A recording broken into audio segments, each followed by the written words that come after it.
മലയാളികളുടെ മനസ്സിൽ അത്ര ആഴത്തിൽ പതിഞ്ഞുപോയ പേര്. സൂക്ഷ്മഭാവങ്ങൾ കൊണ്ട് പ്രേക്ഷകരെ മോഹിപ്പിച്ച, വിസ്മയിപ്പിച്ച നടൻ. അത്ര ആഴത്തിൽ പതിഞ്ഞുപോയ മുഖം, ചിരി, ഭാവം. The super star Mohanlal.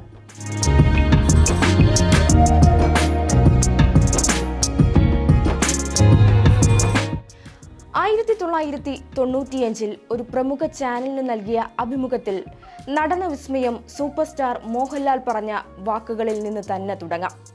ഇത് ആദ്യമായിട്ടൊന്നുമല്ലല്ലോ ലോകത്തൊരു സൂപ്പർ സ്റ്റാർ ഉണ്ടാകുന്നത്.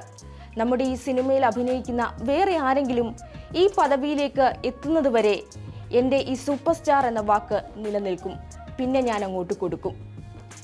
26-ാമത്തെ വയസ്സിൽ സൂപ്പർ സ്റ്റാർ പദവിയിലെത്തിയ മലയാളികളുടെ ലാലേട്ടൻ പറഞ്ഞ വാക്കുകളാണിത്.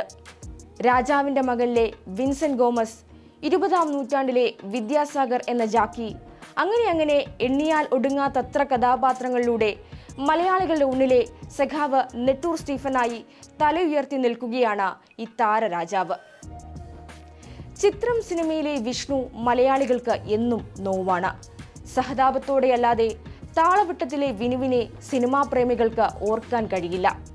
പൗരുഷത്തിന്റെ ആൾരൂപമാണ് 6-ാം തമ്പുരാനിലെ ജഗൻ. യോധയിലെ തൈപ്പറമ്പിൽ അശോകൻ ഉണ്ണിക്കുട്ടന്റെ അക്കുസുട്ടോ ചിരിപ്പിച്ച് കടന്നുപോയി.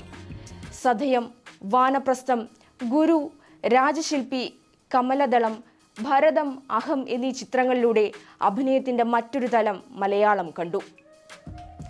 അഭിനയം കൊണ്ട് മാത്രമല്ല, മെയ് വഴക്കത്തോടെയുള്ള നൃത്തച്ചുവടുകൾ, സ്വന്തം ശബ്ദത്തിലുള്ള ആലാപനം, കൃത്യമായ ടൈമിംഗ്, ഇതെല്ലാം അദ്ദേഹത്തെ കംപ്ലീറ്റ് ആക്ടറാക്കുന്നു. ഏയ്യോട്ടോ എന്ന ചിത്രത്തിൽ ഭക്ഷണത്തിന്റെ മുമ്പിൽ അപമാനിക്കപ്പെട്ട് എഴുന്നേൽക്കുന്ന സുധിയേട്ടനല്ല നാടോടിക്കാറ്റിലെ ദാസനിൽ നമ്മൾ കാണുന്നത്.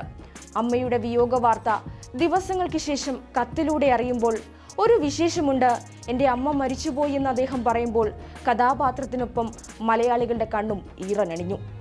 പക്ഷിയിലും പവിത്രത്തിലും തൂവാനത്തുമ്പികളിലും വെള്ളാനകളുടെ നാട്ടിലും വരവേൽപ്പിലും നാടുവാഴികളിലും ലാലിന്റെ വേറിട്ട മുഖങ്ങൾ നമ്മൾ കണ്ടു. കിരീടത്തിലെ സേതുമാധവൻ എല്ലാം നഷ്ടപ്പെട്ടവനാണ്. ഹിസ് ഹൈനസ് അബ്ദുള്ളയിലെ അബ്ദുള്ള അല്ലെങ്കിൽ അനന്തൻ നമ്പൂതിരി ഒടുവിൽ എല്ലാം നേടുന്നവനാണ്. കിലുക്കം, വന്ദനം, മിഥുനം, വിയറ്റ്നാം കോളനി, ഗാന്ധർവം, മിന്നാരം എന്നിവ മലയാളിയെ പൊട്ടിച്ചിരിപ്പിച്ച ചിത്രങ്ങളാണ്, ചിന്തിപ്പിച്ചവയുമാണ്. ദേവാസുരത്തിലെ മംഗലശ്ശേരി നീലകണ്ഠൻ, മണിച്ചിത്രത്താഴിലെ ഡോക്ടർ സണ്ണി ജോസഫ്, തേന്മാവിൻ കൊമ്പത്തെ മാണിക്കൻ, സ്ഫടികത്തിലെ ആടുതോമ, സമ്മറിൻ ബദൽഹേമിലെ നിരഞ്ജൻ, അങ്ങനെ ആ പട്ടിക പറഞ്ഞാൽ തീരില്ല. വില്ലനിൽ തുടങ്ങി സഹതാരമായി, നായകനായി, ഒടുവിൽ സംവിധായകന്റെ വേഷമണിഞ്ഞ് വീണ്ടും വീണ്ടും മലയാളികൾക്ക് മുൻപിൽ വിസ്മയമായി വിരാജിക്കുന്ന മലയാളത്തിന്റെ എമ്പുരാന് കൈരളി ന്യൂസ് ഓൺലൈന്റെ 64-ാം പിറന്നാൾ ആശംസകൾ. വരുംകാല സംവിധായകന് ഓൾ ദി ബെസ്റ്റ്.